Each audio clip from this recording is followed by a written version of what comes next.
We've got Illuminous and Segs on that DPS line. Giggle Snort, as I know them as Sweth, but obviously they are going by Giggle Snort 4 here.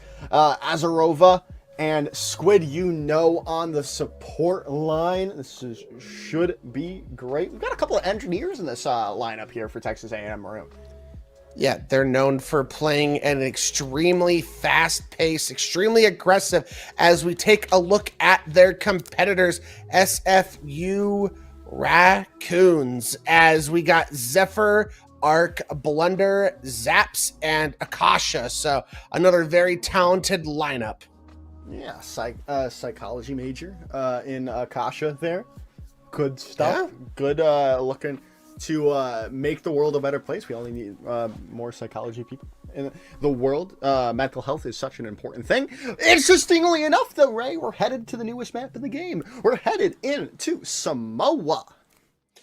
I am very excited. I think this is a very good and well-balanced control map, all things considered. I think one of the problems we see in control, generally speaking, is once you captured the first point and won the first fight, you're much more likely to win because there's like limited options in how you can push. I think on downtown for this map, it is definitely a little bit harder to do that. But when you get to the beach map and you get to Volcano, I think you have a lot more options on the table to try and push in. So very excited to see how the teams, given that this is the newest map in the game, how much they've been able to nail down their rotations and what they want to do compositionally wise on each map. Yeah, so interestingly enough, so I was talking with, I believe, oh my goodness, which team was I talking to about this map? Grandview. I was talking to Grandview University about this map at the University of Kentucky land, and they were saying it's this map, or this round in particular, is very more a pokey variation of the map, and then the other two with Volcano and Beach being more brawl centered.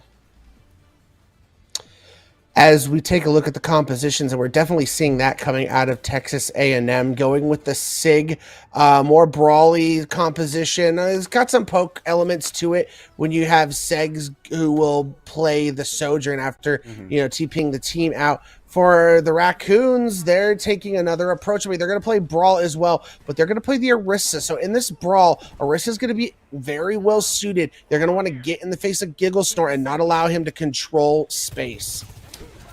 It is going to be a little bit hard, though, with the nature of this point. It is very much like Oasis City Center, I believe. We're just with that point in the middle there, being able to rotate around, keep out of enemy sightline, and Sags is going to come in already with a pick onto Akasha. Now that's the go sign for Texas A&M Maroon. Sags is going to be super low, though, going to get that healing up. The push is going to come in. Some nice plays coming in from Squid, looking to get that pick on to the opposition. SFU goes down as Blunder is going to fall. As that was just a great opening pick from Segs, taking out Akasha, taking out all their main heals. Now they're getting aggressive. This is the beauty of A&M. They do not allow you to breathe even for a second, Joker. Yeah, but again, if you can catch them out and their wherewithals, you can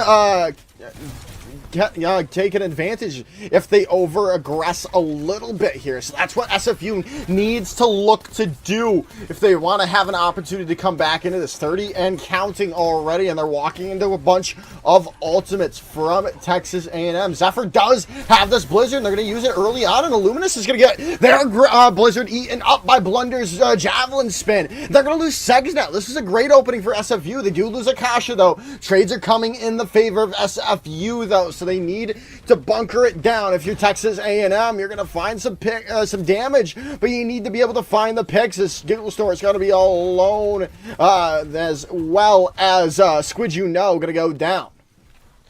Is if you're Giggle Snort, you just have to try and get out of there. And that's a very unfortunate fight for A&M. They throw in so many ultimates, they are unable to cap the point or keep the point, and the Raccoons now going to come into this next fight. They are looking pretty. 4 ultimates in their back pocket.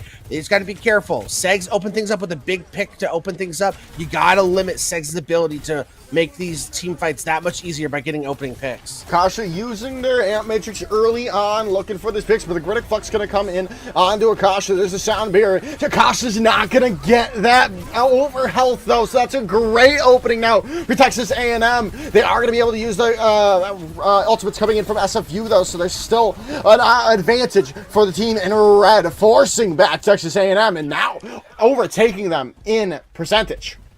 And that's the beauty of having 4 ultimates in that fight. Despite losing someone early, you can use those ults to your advantage. Texas A&M now gets to come in this next fight. Segs is the player to watch out for.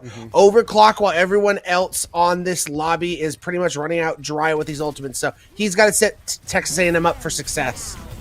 And Segs is going to be using that overclock here and now. Going to find Arc out early on, almost finding out Zephyr if they're going to land that headshot there. They're putting Texas A&M in a great position to take this fight. Sound barrier invested as well, and Blunder's going to go down. There's the fight done and dusted off the back of Segs.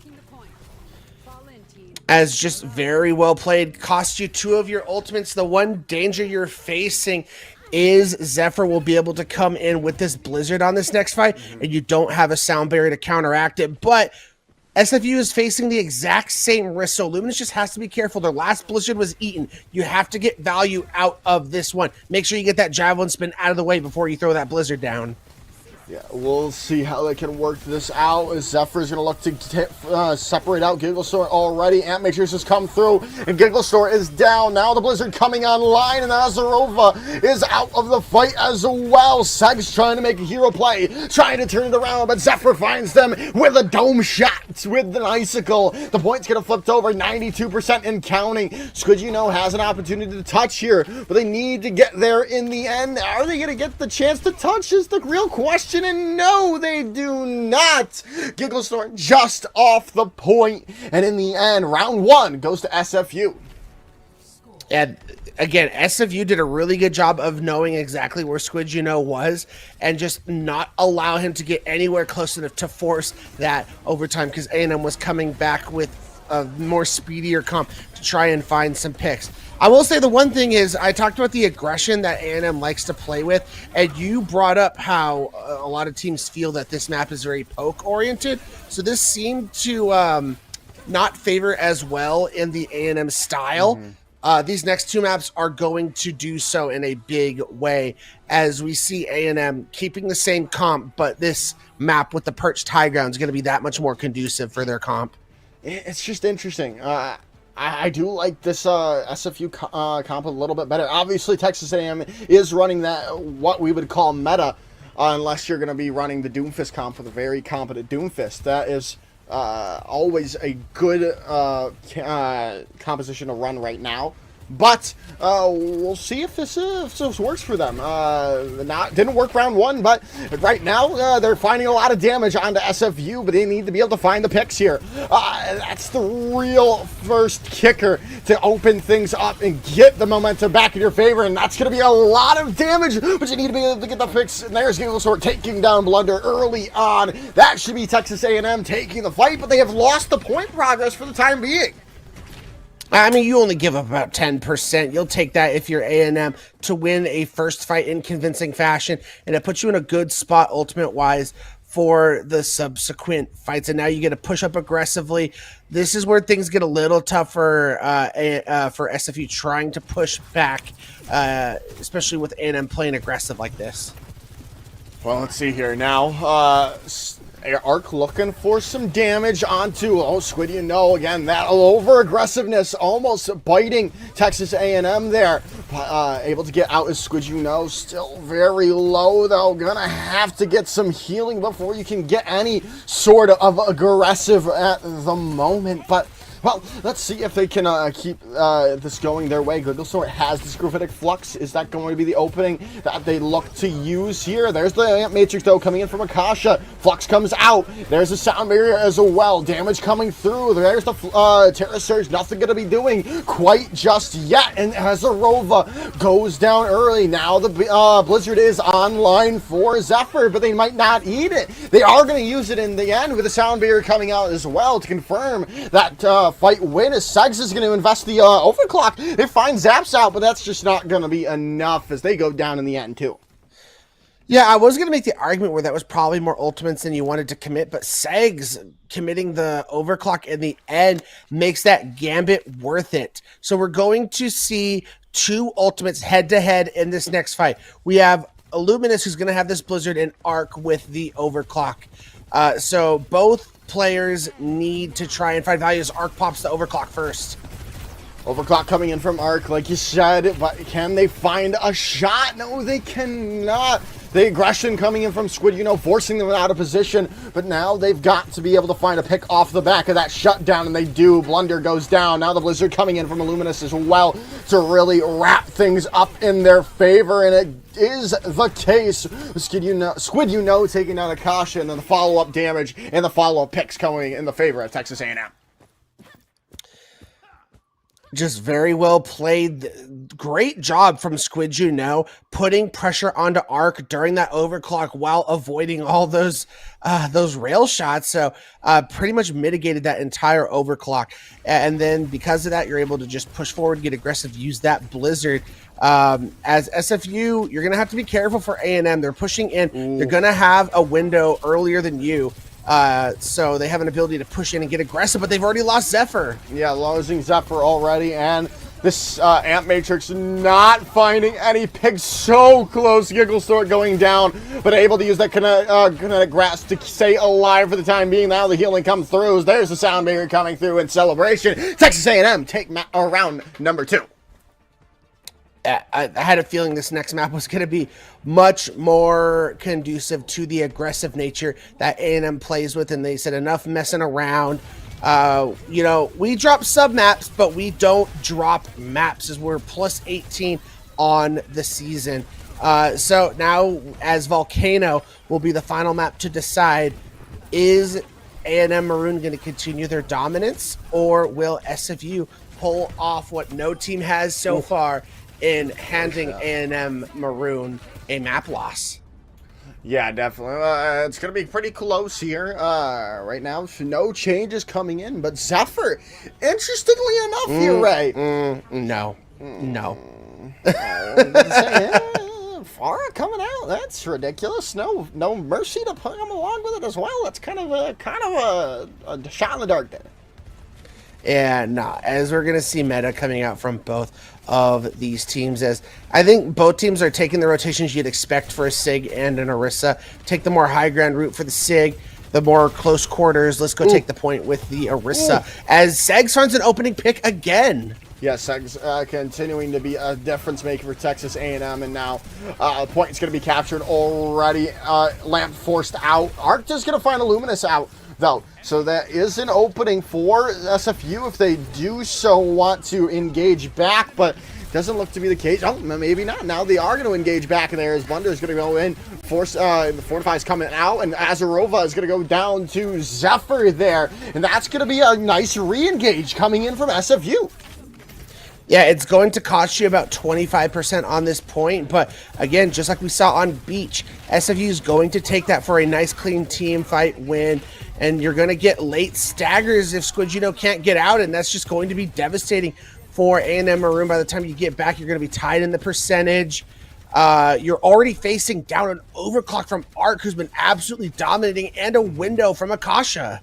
This is going to be really difficult for Texas A&M to push in on this now.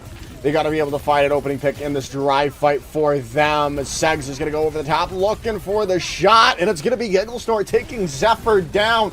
Now the overclock coming through from Arc to try to solidify this back in their favor, but no shots coming in. They're just finding the shield of Gigglesnore. Now they're going to be able to push in off the back of those eliminations. Going to go down, but there's the jump pad bringing them back into the fight, and Segs with that secondary fire taking down Arc. The Amp Matrix coming through, solidifying the point to recapture for Texas A&M, but hey, the sound barrier invested into Zaps is only going to find them as well. It's an unfortunate ultimate being invested by SFU.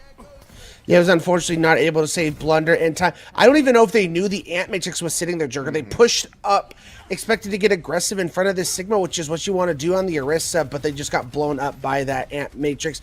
As we're going to see a battle of the Blizzards. We've seen I think generally speaking, first map, Zephyr had the better blizzards, but Illuminous came back screaming as Segs pops the overclock. Yeah, Segs is going to pop the overclock, but they're getting ran at by all of SFU and taken down. No picks come their way, but still an opportunity for Texas A&M if they do want to invest here. But an early blizzard coming in, Giggle Store has to stay alive. The Immortality Field going to keep them up for now, but losing Squid, now losing Giggle Store is going to be the nail in the coffin for that fight.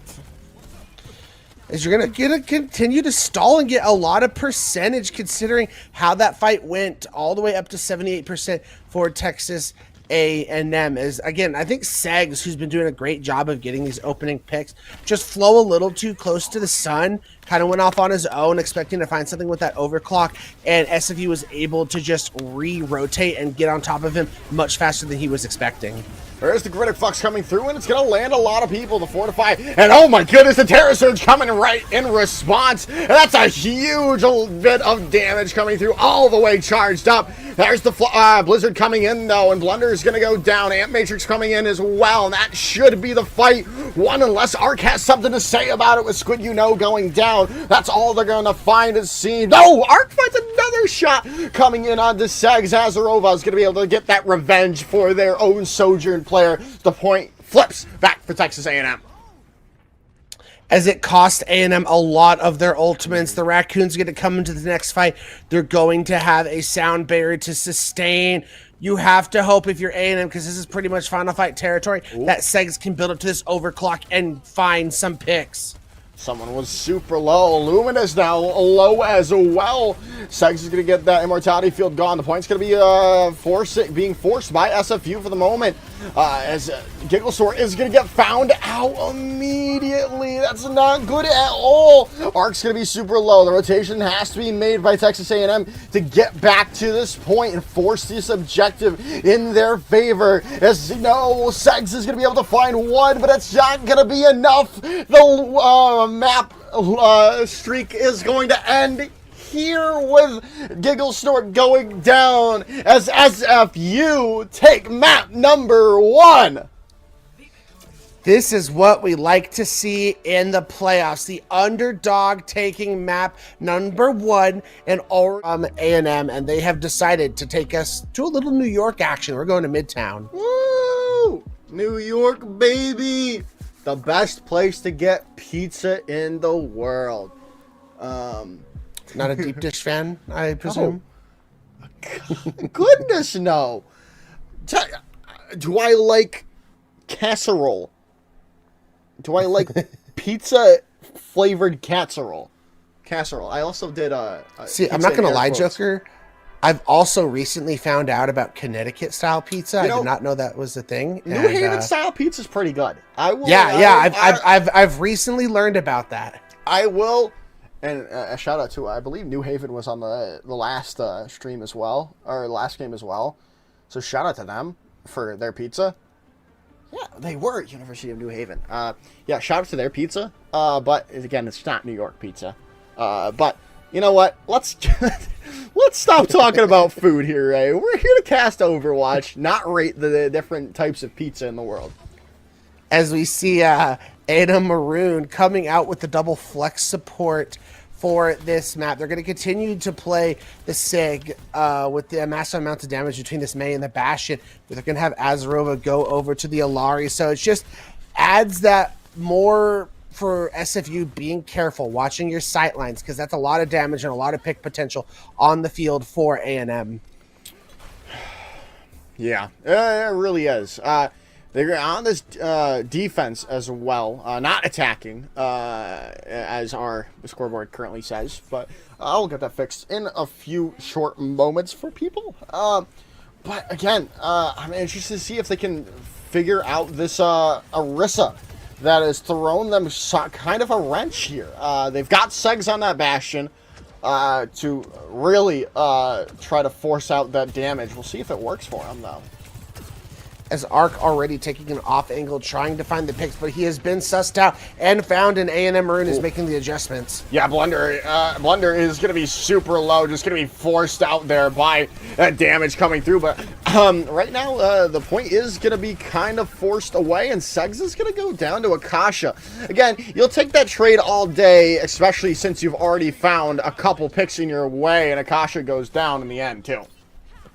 Yeah, this composition that the Raccoons are playing, it's going to be tough to push in, especially on mid-turn where you're basically forced to go through this choke, and you're basically facing down the barrel of the Bastion turret configuration. The May primary fire, the fire coming in from Baptiste, Sigma, and Alari. It's a lot, and by the time you get in, you've used a lot of cooldowns, and you're vulnerable. Yeah, that use of the cooldowns is a huge thing. Forcing out their survivability, especially the Orisa Fortify, is huge. But hey, Akasha's going to find out Segs, and that's just the opening that SFU was looking for. Now Arc can go on a rampage, finding 2 picks, now 3 for the SFU Raccoons. As that's the way to do it. Be like, look, I know you can dish out a lot of damage to us, but we have an Ant Matrix out, and if you want to take that poke fight, we're going to win it. As it's forcing Segs now. He's going to get off the Bastion, go over to the Soldier 76, but I think it's going to be a smart decision, especially how insane this defensive high ground is on Midtown.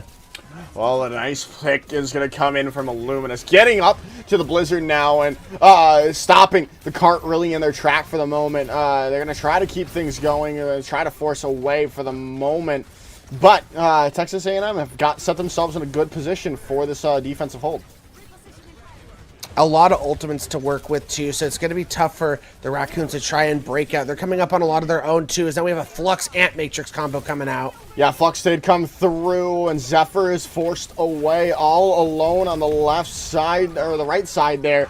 And Squid, goes down to Blunder because they were trying to keep Zephyr alive. Zephyr is going to stay alive for now, but again, you need that front line of Blunder in the fight to really win it.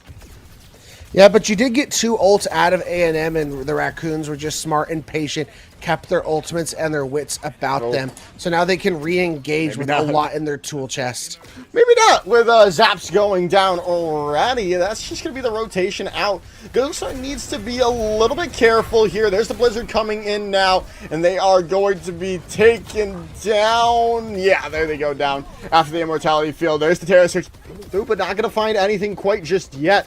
Still kind of even nonetheless, and now finding Arc out. Now you're going to invest a Blizzard, Sound Barrier coming in, Ant Matrix as well. The damage is going to come through. Are you going to be able to find anyone? They find Zephyr out, you lose Squid, so there's still an opportunity to keep things going, but now with the Tactical Visor coming in from Segs to solidify the point as Texas A&M withstand the 4 ultimates coming out from SFU. That they do, but it costs them every ultimate they had, but you'll take that trade. You will have to worry. Arc is going to have an overclock into this next fight, but if you can just play, you have a lot of cover to work with where you're at right now, so if you can just play this cover well, you should be able to mitigate a lot of what this overclock should be able to get accomplished. Well, the rotation is going to come out from SFU to try to get into the back there is with Blunder. Now the overclock coming in from Arc, looking to get in on to the face. Squid Immortality Field now gone. Now Squid going down as well, but Blunder's going to go down. That's not a trade it's a trade you'll take, but it's not a trade you'd like. And now Arc goes down, and Gigglesort finding Zaps as Texas A&M continue to hold out strong on point 2 here. As we see this last fight, Blunder has given up the idea of playing this Orisa and decided, look, we're going to have to play this Sigma, be able to keep our distance, help Arc with the shields, and be able to give him a decisive, at least, even ground to be standing on going up against Segs. Oh, well, there's no even ground when Segs is finding the shots onto Akasha like that. Now the Blizzard going to come in, and Gigglesort is going to get frozen up for the time being, but the damage is just not there from the rest of SFU. Now with the Flux coming in, you're trying to look for someone going to be able to get Blunder in it, and there's going to be the follow-up coming through, and the Flux is going to find Blunder out, and now Texas A&M pushing this objective, pushing back the rest of SFU. As we are rolling up on a minute left on the clock, the Raccoons will be able to combo their Flux and I was going to say their window, but they just used it on the high ground to force A&M back. I don't know if that's a good use of the window. Yeah, now they have to go into this Blizzard without really anything. You could have used that Amp Matrix to amp that those heals in. Flux going to come in. There's the Captain's Son coming in. The damage is looking to be there. You got to keep up. Giggle Store, a lot of explosion damage going to come in there from the Captain's Son, but no picks coming for Texas A&M. SFU finds Illuminous, but and a nice rock. Definitely wasn't looking for Segs there. Was looking for Azarova, but you'll take that all day, every day. With the Sound Barrier coming in as well, you're going to be able to stop off that Tactical Visor. But Azarova finds Akasha. There's still trades, and the trades going in the way of SFU right now is definitely what you're looking for. Is you're going to be able to keep the push going. Squidgy needs to stay alive. Gigglesaur is going to be moving over to the Doomfist, and I like this Doomfist. You're able to come back into this and disrupt the Sigma. Blunder is going to find that pick on Azarova. The trades keep going through. You might not even need the Doomfist, but yeah, you're going to be able to use it, and there's the pick coming in as well. That should be the end of the push for SFU. I think all things considered, with how quickly you drop that first point, very good defense coming out from A&M Maroon, and they put themselves in a very good spot to tie the series up 1-1 and hopefully prove to us that that first map was an outlier and they're ready to dominate the rest of the series. Yeah, that's again, like, Control can be those outliers, like we always mention. It isn't really a decider on what could happen for the rest of the series. I mean, it definitely can if it's looking completely one-sided, but those first maps weren't that one-sided. It was maybe just a little bit of waking up for Texas A&M. If that's true, they're now wide awake, and this team who hadn't dropped a map all season is warmed up and ready to go. So SFU must be worried. We know coming in for this next attack for SFU on this defense, they're going back over with Blunder on this Orisa. Going back to what did them well on the point A attack and what worked so well on Samoa. The question is, with the Orisa, there's not as much poke available as there is for a Sigma.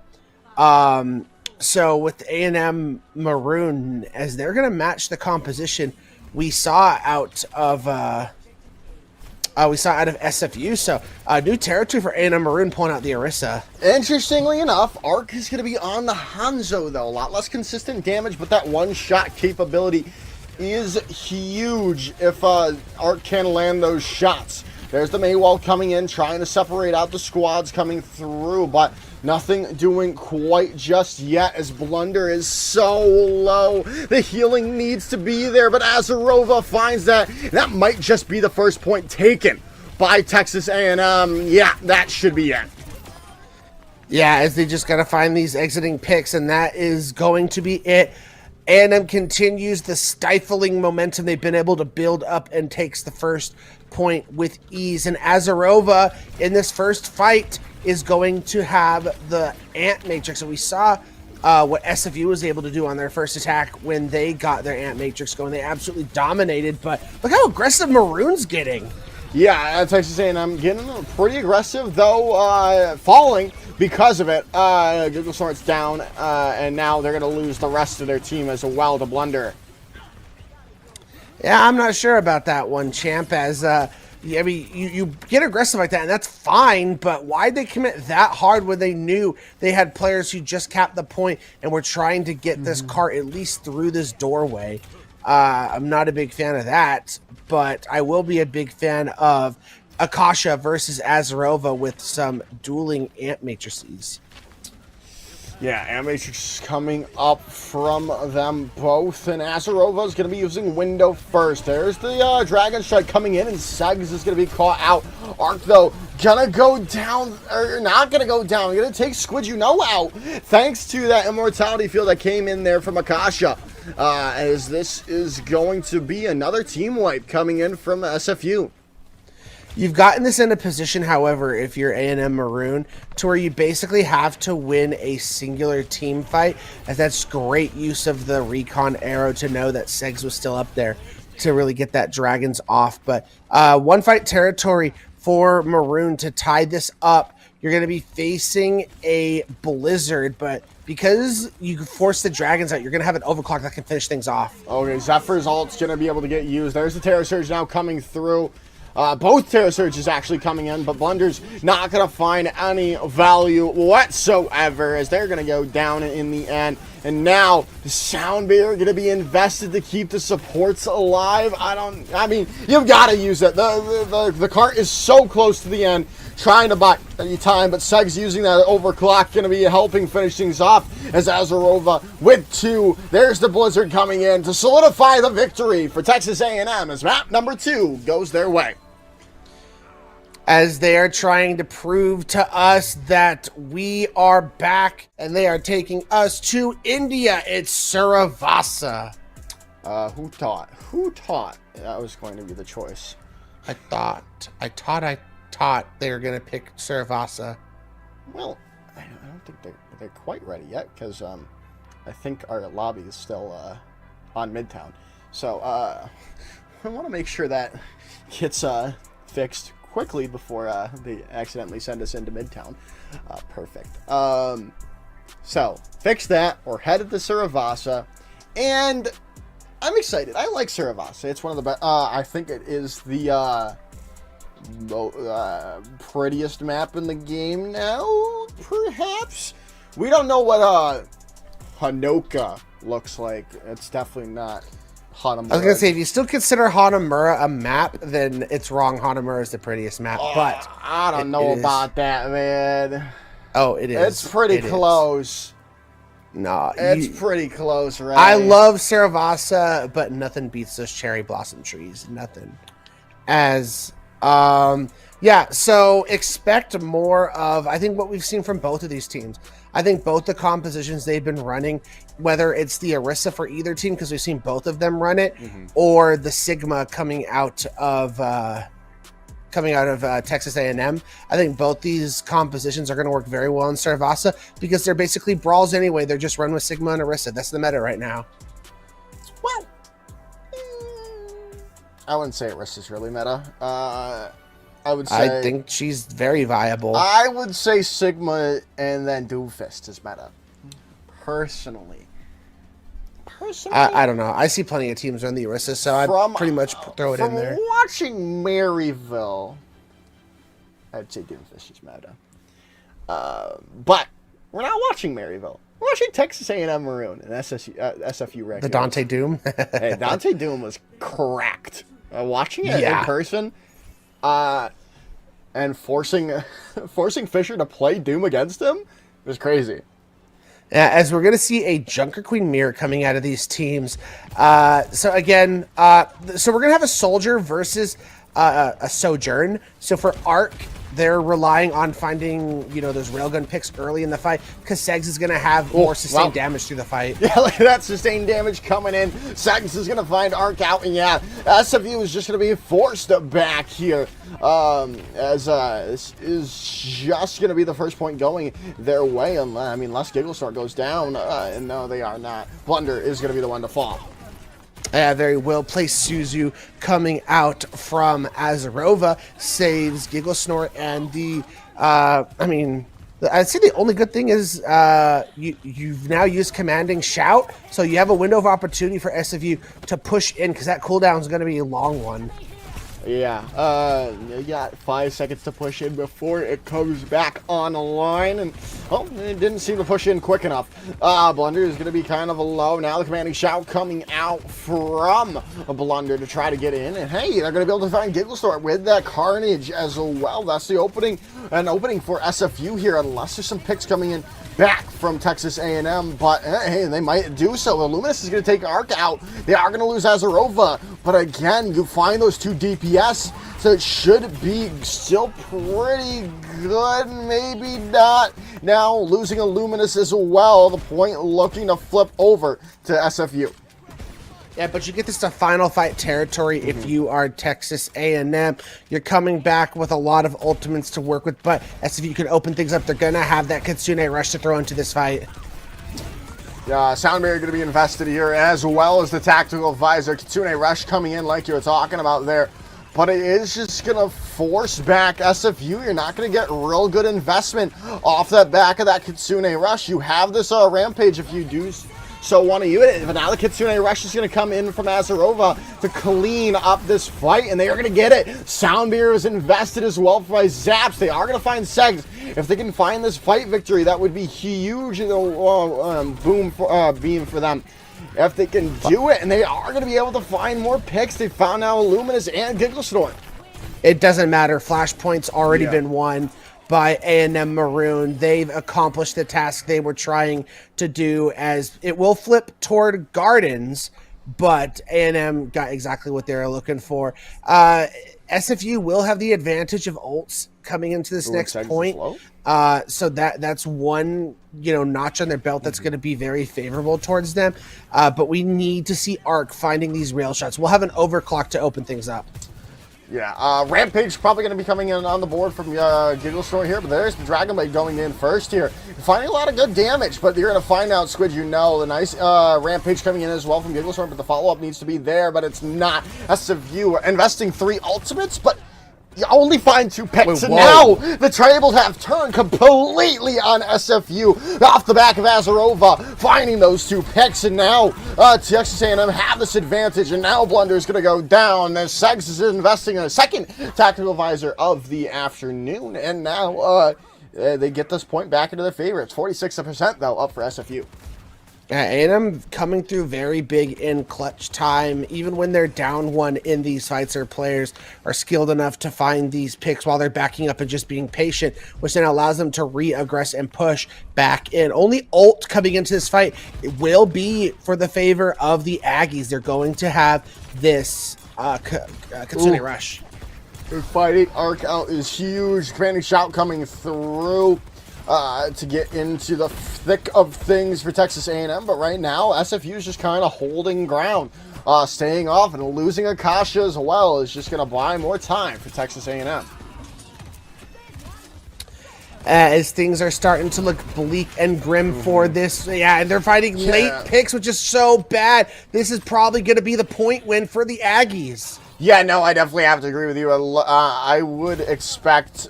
Oh, maybe not with Squid going down. I don't think they can touch. Maybe there is an opportunity for the touch with Zaps. Sound barrier. Using the sound barrier though might not be the best idea. Now Zaps going down. Are gonna get. Oh wow, they get the Kitsune Rush out from Azarova. Which I mean, hey, that's definitely an interesting trade if it is one. I don't know what you would prefer. What would you prefer to have right now, Ray? I would prefer having the sound barrier coming to this next fight. I agree. I mean, sure, you get the Kitsune Rush out, but the Aggies going to come back and look at the ultimates they're stacking. You would have loved to have that sound barrier to combat all these ultimates that are coming into this next point. I have to agree with you there. Gigglestorm having this Rampage available. Seg's going to have this Attack Visor, and Illuminous building up to this Dragon Blade. SFU would have loved to have that overhealth coming in from Zaps right about now. But unfortunately, they're going to have to win it off the back of pure skill and gameplay. And hey, they're going to be able to find Luminous out, and that's a nice opening. The Rampage is going to come through. 3 people are going to be found out. Sound barrier coming in from Squish, to keep things going in their way. And, well, it is going that way. Zephyr is going to use the Dragon Blade, though. They found Segs with the teleport coming out from Azarov to stay in the fight and stay alive. And they might be able to get Zephyr late here with the commanding shout, and they do. Yeah, that's just very unfortunate for SFU. I feel like that Blade commit was trying to make a hero play and it was not able to come through. However, A&M was forced to use 2 of the ultimates in that fight. So they're only going to have these DPS ultimates come in this fight. So SFU has a window here, especially with this Rampage coming online. Well, there's the Kitsune Rush coming in from Akasha. There's the Rampage coming in as well, but the Dragon Blade finding a pick already. But hey, the trade's going in the way now of SFU. 2-1 now. That's the go sign coming in for this. And, well, this could be enough. Arc super low. The point is going to flip over to SFU at 71% for Texas A&M. As that's a really good mark for A&M to reach. Just being able to win one more fight might end this map. Segs has a tactical visor in their back pocket, and you can combine that with this Kitsune Rush's arc. We saw on Midtown and on Samoa that they can really pop off with this overclock. Can they find a pick? Let's just wait it out. You have the time. Now the Kitsune Rush going to come in. There's the tactical visor as well, and Blunder's just going to get blown up there. Tac visor ruin all the damage they need, and the follow-up's going to be there from Texas A&M. The point's going to flip back over. A quick fight win. There is a chance, however slim, for SFU to touch, but I don't know. About 5 seconds remaining here for SFU to get there. Are they going to get the touch? They get there in the end, but Blunder's going to pay for their life. So is Zaps. Overtime bar not in their favor right now. The point is going to still tick onwards for SFU, but for how much longer is the real question. And, well, the answer, not too much longer. Thanks to Segs, the sound barrier in celebration. Texas A&M take map number 3. As Texas A&M, they are proving to us 2 maps in a row. Yep, Coliseo is that map pick. Like I said, it's not a shock. Orisa is good on both of these maps, so to me, it really didn't really matter based on the compositions we saw out of SFU. Question is, can they turn this around? Because Texas A&M has seemed to catch fire. They have dominated these last 2 maps, and if I'm being honest, it has not been that close. So SFU needs to find an answer to this problem of the aggression that A&M has been able to play with. Remove the glass! Remove the glass! I don't know if you heard me, but I said remove the glass. All I heard was... I'm not even going to say what I heard. Oh, oops. I'm sorry. I wasn't trying to swear on broadcast. Oh, no. I said remove the glass away from my mic. Oh, I'm so sorry, NECC. I didn't mean to. Please have me back. All right. Oh man. All right, right. I'll stop my rants at Blizzard now. As we take a look at these teams, and it seems I'm going to start with SFU. I'm not going to acknowledge A&M for now.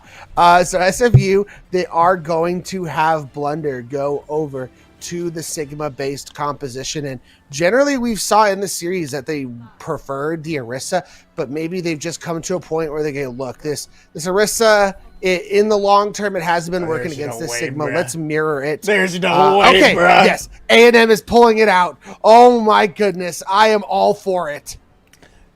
Coming straight, Roadhog. you know, and the best part for Texas A&M right now is SFU isn't playing any of those characters that really just make the game unfun for the Roadhog, and the trap's going to come through. There's the damage coming in, and again, this is very interesting to see this new Roadhog. Ran it a lot in my ranked games, but again, my ranked games are a lot lower than this, so we'll see how it works for this Texas A&M squad. If you can be able to get these picks of the trap coming out from Giggle Sword, just getting that consistent chip damage in there. The hook's coming through, another nice one. Not going to be able to land it though. Still, the damage is coming out from Texas A&M. Some nice plays from Squid, who is going to be on the Life Weaver as well, but no real picks have come in from either of these two squads. They're just forcing ground away from SFU. Now Giggle Sword's going to go down. They might have to get off this Roadhog. Yeah, I mean, you get to pick on a Blunder, but you traded 2 for 1. Nano's now going to come onto Illuminous on the Junkrat. Nano Junkrat, baby. Now Rat coming in. Not going to find any picks, but Squiddy is going to invest the Tree of Life as well. Okay. They still have the opportunity to flip it back, but can they do so? They get the bot back in their favor for the time being. Are you good? Can you hear me? Sorry, my internet freaked out for a second. Well, okay. Wow, look at those picks. Yeah, the pick's coming in the way as the Riptire now coming in from Illuminous is going to be taken down by the Overclock. That Arc has now invested. Now with the Flux coming in online as well. Texas A&M still looking for an opportunity. The whole hog going to come in from Gigglesnort, though, forcing back SFU here to go in. A nice hook coming in. Not going to be able to take down Arc, though, thanks to the health coming in from Zaps there. Texas A&M are going to be able to come out on top. Yeah, unfortunately, the sound barrier was too late to save Blunder. As Blunder's now going to swap over to the Roadhog, we get the Roadhog mirror, baby. Gross. I am all for it in the NECC playoffs. Let's go. So, just complete pick compositions from these teams. It's going to be pure skill with these players and who can find the eliminations. It's basically team deathmatch. You know, I like that SFU took the honorable Roadhog duel instead of going full cancer comp against the Roadhog with that May, with that Sigma, with Brigitte as well, and the Ana. The Ana is out from Akasha though, and now a nice plays coming in from SFU in the response. Dragonblade's gonna find Azarova. They do trade it back, and now the Tree of Life's gonna be invested as well by Squid. They think they can turn this. They're gonna find a pick here. That could be enough, but Squid is gonna go down now as well, and so Texas A&M are gonna have to regroup here. Excuse me. Arc will have a overclock to throw into this fight, but you got to be weary of this Nano. Who do they look to try and give this to? Segs is now going to go over to the Soldier 76 as well. I think you give it to Gigglesort here if they go a bit low. A lot of damage can come out from Roadhog now. If you can land those shots, and a nice hook comes through, and there comes the Nano Boost through the whole hog. That's just going to be gross damage coming in from Texas A&M. 3-piece for Gigglesort, and there's the team kill. And finally, Texas A&M look to overtake the lead. They get the 3-piece and the biscuit with getting this lead, as very excited to see now A&M is going to be able to take aggressive positioning. We know how A&M can be once they get themselves in a great spot and can be aggressive. Big anti-nade coming in. And now anti-nade in response, and now the Nano Boost as well. The Riptire coming in from Illuminous, as well as the Sound Bear. Luminous is going to go down. They aren't able to find the pick off that Riptire, and you lose your Junkrat in the meantime. They do get that they get the push advantage now, but it's probably not for much longer, especially if Gigglesort goes down here to the whole hog, and they do so. I think you'll take that if you're A&M. You get the lead, you force out hog ult, you forced out both the support ultimates. You're going to be in a good spot coming into this next fight. Segs has the ability to come in with this tactical visor, but no defensive ults for Texas A&M Maroon because they're playing Ana and Kiriko. So Zephyr could come through with a big blade in this next fight. Yeah, Zephyr definitely could, but the